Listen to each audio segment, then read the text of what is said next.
Mikrofon ist an, ja.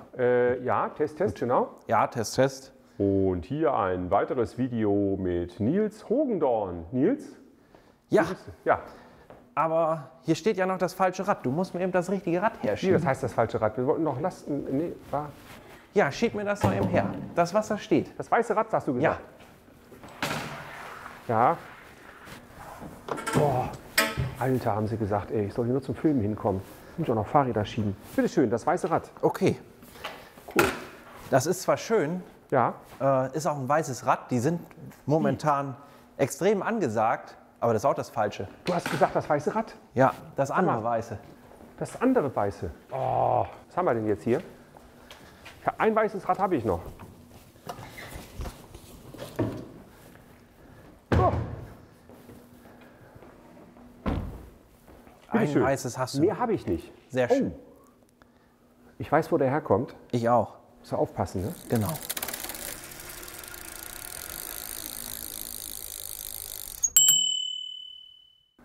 Bitte schön. Moin. Ja, weiße Fahrräder sind im Moment ziemlich angesagt. Und hier hinter mir steht auch eins. Das ist das Riese & Müller. Noch besser. Neuer. Das neue Riese & Müller Paxter 70. Wenn man so will, V2. Vielleicht auch V2. Und mein Name ist Nils Hogendorn. Ich bin der Inhaber von Zweirad Hogendorn. Wir haben ein Fahrradgeschäft am Esch 2 in 26349 Jadderberg. Und wenn du auf der Suche bist nach einem neuen Fahrrad oder E-Bike, dann bist du hier genau richtig. Denn zur Fahrradberatung gehört immer das 3D 360 Grad Bodyscanning. Danach gehen wir ein paar Fragen durch und hinterher bekommst du dann das Fahrrad präsentiert, das wirklich perfekt zu deinen Körpermaßen und auch zu deinem Einsatzzweck passt. Das nur so am Rande. Dann mache ich aber noch ganz schnell weiter. Lass einen Daumen hoch da für dieses Video. Abonniere den Kanal, damit du kein weiteres Video mehr verpasst. Und wenn du Fragen hast, schreib sie gerne in die Kommentare. Macht auch immer richtig viel Spaß. Beim Transportrad geht es ja immer darum, was kann ich damit transportieren, wie praktisch ist es, was kann es sonst noch. Genau, darum fangen wir direkt an. Ich klappe hier mal das Regenverdeck oder auch Kinderverdeck hoch, weil so kannst du ganz einfach deine Kinder, ich habe jetzt mal hier meinen kleinen Freund mitgebracht, in das Paxter hineinsetzen. Genau, damit wir das perfekt sehen, demontiere ich zuallererst das Regenverdeck.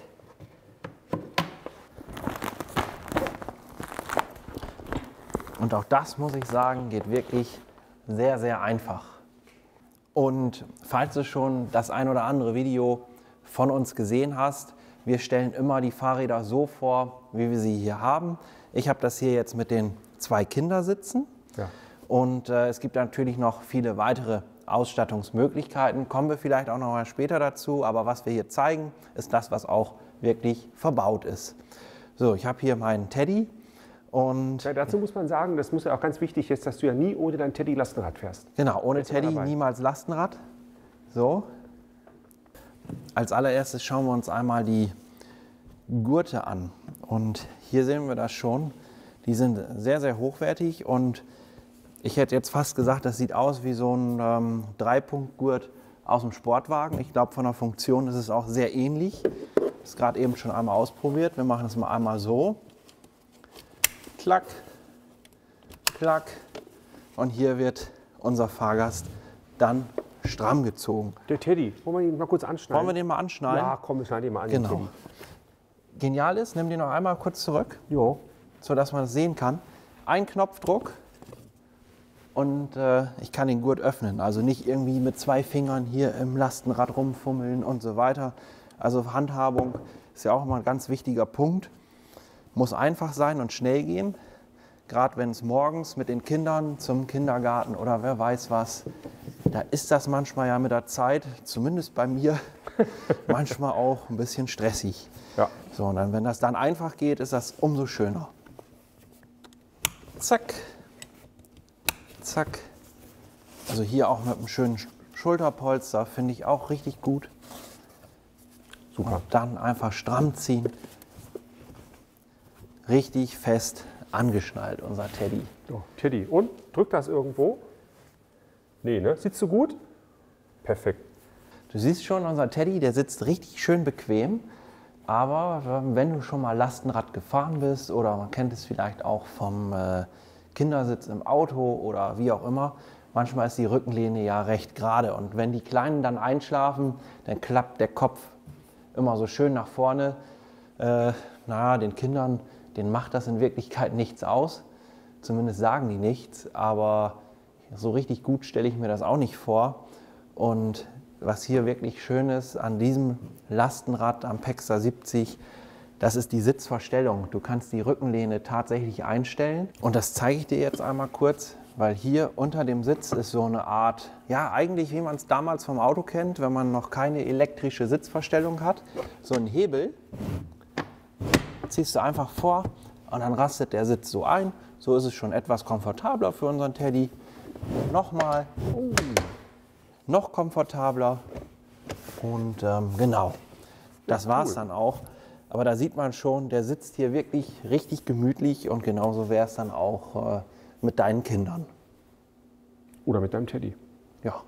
Was mir hier auch besonders gut gefällt, muss ich dir einmal zeigen, das sind diese Griffe. Das heißt, die Kinder können sich nochmal richtig schön festhalten, die fühlen sich dann auch sicher und es macht auch einen sehr, sehr sicheren Eindruck, weil es quasi nochmal hier oben ist so ein Bügel, wie so eine Art Überrollbügel. Hier an der Seite der Bügel, also das hier ist gleichzeitig einmal zum Festhalten, aber ist, glaube ich, auch nochmal so eine Art Seitenschutz. Wir lassen unseren Teddy mal wieder aussteigen. Hier gibt es jetzt keine Seitentür oder ähnliches. Dafür ist es aber auch eine geschlossene Box quasi und die ist auch sehr sicher. Wenn du sagst, du brauchst was mit einer Seitentür, dann kann ich dir auf jeden Fall das Transporter empfehlen. Das ist ein etwas anderes Lastenrad, auch spannend. Aber schau erstmal dieses Video weiter, bevor du dir das Transporter-Video anschaust. Haben wir nämlich auch schon gemacht. Wir haben das Pexter 70 hier mit 2 Kindersitzen stehen. Was ich aber auch noch sagen möchte, was auch wirklich wichtig ist, es gibt dieses Pexter 70 auch mit 3 Kindersitzen, das heißt, du kannst 3 Kinder damit transportieren und du hast aber auch noch die Möglichkeit, eine Babyschale zu montieren. Das heißt, auch für die ganz Kleinen ist dieses Rad sogar schon geeignet. Und neben Kindersitzen und Babyschale und so weiter gibt es auch sämtliche anderen Transportmöglichkeiten. Das heißt, es gibt da so Fächer dafür, es gibt noch so eine Ablage dafür, also alles Mögliche. Kann ich gar nicht alles aufzählen, was es alles gibt. Aber wenn du da Fragen hast oder das Richtige suchst und nicht weißt, was ist das Richtige, dann kann ich dir auf jeden Fall empfehlen, bei Zweirad Hogendorn einen Beratungstermin zu buchen. Dann kann das alles besprochen werden und ermittelt werden, was da das Richtige für dich ist. Das heißt, das dritte Kind sitzt dann vermutlich so, gegen der Fahrtrichtung, ne? Genau. Ja, alles klar. Okay. Ja. Du hast ganz zu Anfang schon gesehen, wir hatten dieses Kinderverdeck da drauf, sodass die Kinder auch wirklich rausgucken können. Und es gibt aber auch optional noch weitere Verdeckmöglichkeiten. Also es gibt einmal so einen typischen Regenschutz, einfach so ein Teil zum Drüberziehen. Und dann gibt es auch noch so Hardcases in verschiedenen Höhen sogar für Handwerker oder was auch immer, was da transportiert werden muss. Wie wertvoll deine Ware oder wer weiß was ist, was du transportierst, kannst du dementsprechend dein Verdeck wählen für dieses Fahrrad.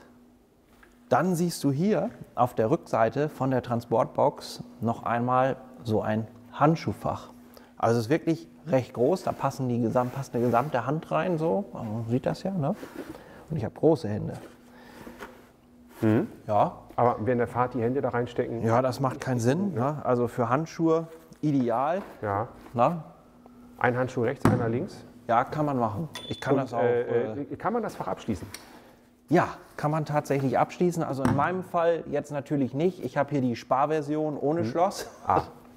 Na, Sparversion. Aber es gibt eine mit Schloss. Aber optional kannst du dafür natürlich auch eine Abschließmöglichkeit bekommen.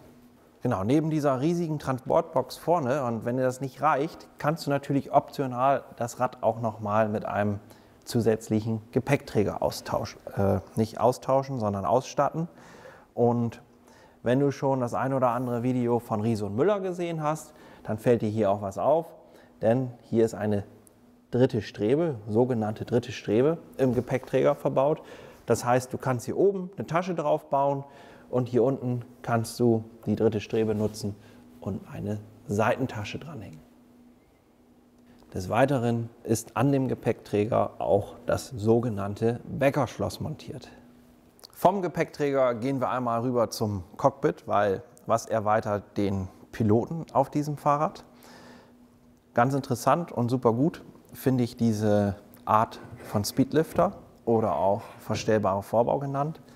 Das heißt, auch dieses Rad kannst du dir mit mehreren Fahrern teilen und auch immer wieder auf die richtige Größe einstellen. Oder wenn du jetzt sagst, der eine fährt komfortabel, der andere eher sportlich, hast du hier auch die Möglichkeit, den Lenker dementsprechend einzustellen. Ein Handgriff und fertig. Falls du dich jetzt fragst, mit welcher Körpergröße kann ich dieses Fahrrad überhaupt fahren? Riese und Müller sagt, von 1,50 Meter bis 2 Meter kannst du dieses Fahrrad ganz bequem fahren. Ganz kurz erwähnen möchte ich das noch, auch der Sattel ist ganz bequem per Schnellspanner einzustellen. Und auch hier ist natürlich wieder eine Skala, sodass du immer genau weißt, alles klar, wie hoch muss oder wie tief muss mein Sattel überhaupt. Weiter zum Cockpit, wir gehen auf die rechte Seite und hier siehst du schon den Drehgriff der Enviolo stufenlosen Nabenschaltung. Also man muss das immer sagen, falls du es noch nicht kennst, das hier ist das Riese und Müller Pexter 70 Vario und Vario steht für die stufenlose Nabenschaltung. Und das Besondere daran, du kannst die Schaltung immer auf deine Trittfrequenz einstellen, sodass du wirklich immer in der gewünschten Trittfrequenz fahren kannst. Und als Bedienhilfe hast du hier so einen kleinen Bergfahrer, wobei bei uns kann man hier auch eher sagen Deichfahrer.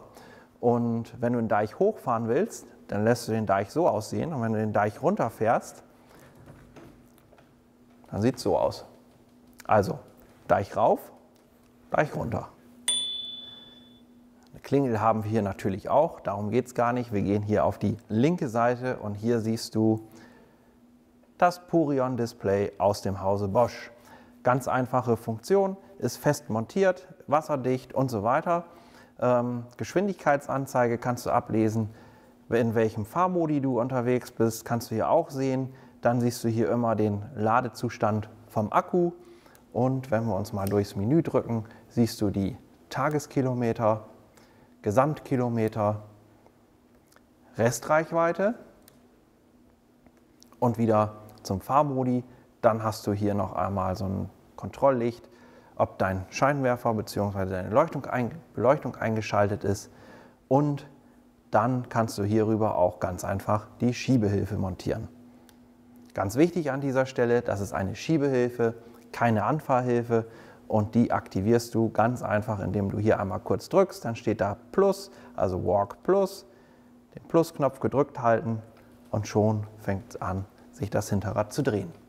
Gerade eben hatten wir ja einmal schon kurz die Verstellung vom Vorbau, das Thema Ergonomie und auch die Griffe hier gefallen mir persönlich sehr gut. Hier sind nämlich sogar schon Ergon-Griffe verbaut. Als Motor haben wir hier einen Performance Line CX aus dem Hause Bosch mit 85 Newtonmetern. Nur wenn man es ganz genau nimmt, dann heißt dieser Motor nicht Performance Line CX, sondern Cargoline Comfort.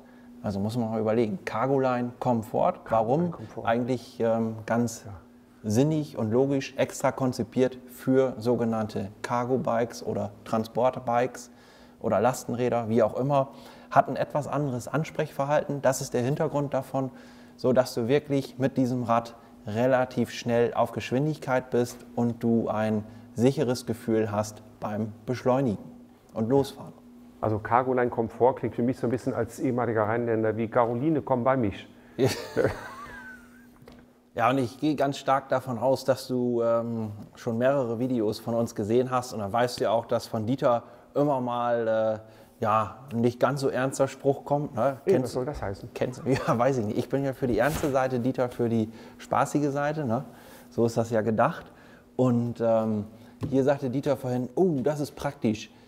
Ein extra Anschluss für Starthilfe. Jo. Na, genau. Also Starthilfe natürlich nicht, aber hier kannst du ganz bequem und komfortabel dein Ladegerät anschließen.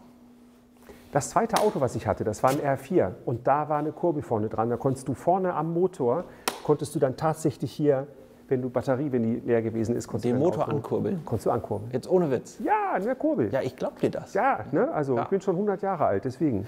Fahrkomfort hatten wir ja gerade eben schon. Lenker, Sattel kann auf den Fahrer angepasst werden. Und wichtig ist aber auch natürlich, dass eure Mitfahrer komfortabel sitzen und dass sich das Rad auch sicher fährt. Und dafür ist natürlich auch die Federgabel. Ich zeige das mal. Ich hoffe, man sieht das, dass das hier federt. Mal, bitte. Hier ist eine schöne SR Santur Federgabel verbaut. Und diese ist auch mit einer Lockout-Funktion ausgestattet. Ich muss jetzt wirklich mal fragen hier, ist also nicht gefaked hier irgendwie, aber hast du heute Morgen schon einen Huhn überfahren oder was ist das hier? Guck mal. Könnte man meinen. Ne? Das ist doch etwas. Wobei, wichtig an dieser Stelle muss man ja auch sagen, ich habe das Fahrrad gar nicht gefahren, das warst du. Ja, stimmt, aber auf dem Weg, also ich habe nichts gehört. Also lassen wir das. Warst du so schnell, dass du nichts gehört hast, wobei nichts gehört, muss ich sagen, ist ja Standard, ne? Ja, ist richtig. Ja. Aber wir wollen jetzt nicht ablenken, darum geht es ja gar nicht. Da. Bremsen. Tektrobremsen und natürlich auch hydraulisch. Und wenn wir schon mal hier vorne sind, gucken wir einmal kurz auf den Scheinwerfer. Haben wir extra eingeschaltet. Hier ist der Supernova Mini 2 verbaut. Ja, haben wir das extra eingeschaltet? Ja, Ja?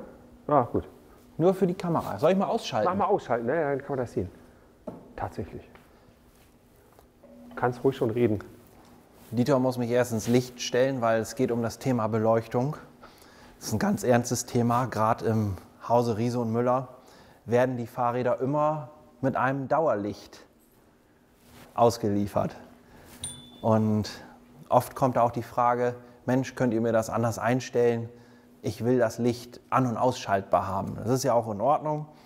Meine Empfehlung ist da immer, Dauerlicht ist super, weil so wirst du auch am Tag sehr, sehr gut gesehen von anderen Verkehrsteilnehmern. Und der Hintergrund von dem Dauerlicht bei Riese und Müller ist aber eigentlich ein ganz anderer, weil es gibt ein sogenanntes RX-Modul oder ein RX-Chip. Und mit dem RX-Chip lässt sich dein Fahrrad orten, falls es mal gestohlen wird. Oder falls sich das mal jemand ausleiht für eine Probefahrt und du weißt dann nicht, ja, wo ist es denn jetzt? Dann kannst du es damit orten. Und dieser RX-Chip, der braucht halt Strom, der hat auch einen kleinen Akku, sodass er eine Notlaufzeit hat, falls jemand den Akku aus dem Fahrrad auch entwendet und denkt, ja, jetzt kann man es nicht orten. Ja, Pech gehabt, kann man trotzdem orten, weil da ist ein Akku drin und der wird geladen über das Licht vom Fahrrad. Darum werden Riese und Müller Räder immer mit dem Dauerlicht ausgeliefert. Heißt aber nicht, dass man es nicht ausschalten kann. Muss man nur wissen. Als Rücklicht siehst du hier ein Busch und Müller Rücklicht. Das ist das sogenannte 2C. Und wenn du dich fragst, wer ist eigentlich Busch und Müller, kannst du mal auf unserem Kanal gucken. Wir waren mal zu Besuch bei Busch und Müller, haben mal das ganze Werk gesehen und Dieter verlinkt das auch mal in der Infobox, sodass du das Video direkt findest von Busch und Müller. Und ja, ein Scheinwerfer bzw. Beleuchtungshersteller aus Deutschland. Also wirklich 100% made in Germany. Nun kommen wir aber mal zum absoluten Highlight von diesem Pexter 70, denn das ist die Lenkung. Die Lenkung wird über einen Seilzug gesteuert, kann man sagen. Es ist also eine Seilzuglenkung verbaut. Das macht das Fahrrad erstmal insgesamt etwas leichter, weil dieses komplette Bremsgestänge entfällt. Und was auch wirklich genial ist, du hast einen ja, extrem engen oder guten Lenkwinkel. Das heißt, du kannst wirklich das Rad sehr gut rangieren, enge Kurven fahren und bist dadurch natürlich extrem beweglich. Also ich muss das nochmal sagen an dieser Stelle, ein wirkliches Highlight an dem Pexter 70, das ist die Seilzuglenkung, weil eine Seilzuglenkung gab es an einem Lastenrad von Riese und Müller so noch nicht. Bosch Motor, 85 Newtonmeter, ist natürlich schon richtig Power. Und dann wird diese Power über einen Gates Carbon-Zahnriemen auf die Hinterradnabe übertragen. Das ist ja die stufenlose Nabenschaltung aus dem Hause Enviolo. Und ja, diese ganze Antriebskombination ist wirklich sehr, sehr wartungsarm. Finde ich auch immer ein wichtiger Hinweis, gerade beim Thema Lastenrad. Das muss einfach zu jeder Zeit einsatzbereit sein. Ja, ich glaube, wir haben alles gesagt zum Pexter 70. Meinst du? Glaubst du, dass da alles... Ja, wo kann man das noch besser machen, das Rad? Na gut, wo kann man das besser machen? Muss ich mir mal was überlegen. Also erstmal an dieser Stelle, wenn du Fragen hast oder noch mehr gerne sehen würdest, dann schreib die Frage gerne hier ins Kommentarfeld. Das ist eine. Und ja, wie kann man das Rad noch besser machen? Hat Dieter gerade gefragt. Mir fällt da so ganz spontan nichts ein. Das ist ja beim Lastenrad so, draufsetzen, losfahren, Spaß haben, finde ich, ist hier auf jeden Fall gegeben. Schöner Motor, viel Volumen, also wirklich viel Packvolumen, eine schöne Lenkung. Und das Einzige, was mir fehlt, aber das müssen die Reifenhersteller machen, das ist nicht meine Aufgabe, Luft aufpumpen. Das ist was, wo ich sage, das Rad ist zwar super wartungsarm, aber Luft aufpumpen, das müssen wir noch. Ja, also das kann ich an dieser Stelle nochmal sagen, das ist so ein kleiner Tipp am Rande.